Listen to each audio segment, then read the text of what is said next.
nga ba yung sakit na vertigo? May kilala kang meron nito? Pagiging isang minuto, explain ko sa iyo. Ang vertigo ay isang pakiramdam na parang umiikot yung paligid. Kadalasan dinidescribe yan bilang dizziness.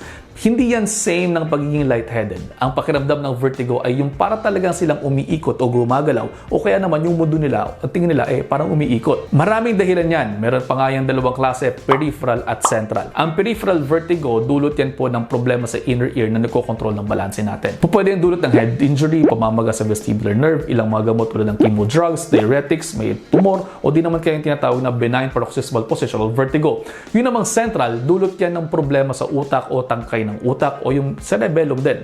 Pwede po yan dulot ng stroke, ng tumor, or vestibular migraine. Kapag pupunta kayo sa inyong mga doktor, magsasagawa sila ng Dex maneuver na pwedeng i-diretso na rin sa FP maneuver kung talagang vertigo yan. Pwede yung ma-relieve kung yan ay vertigo. Meron din namang ilang pwedeng ipagawang exercise sa inyo ang inyong mga doktor sa bahay. Kaya kapag ka nahihilo, huwag ipagsawalang bahala dahil marami ang dahilan yan, kinakailangan makita talaga kayo ng inyong mga doktor.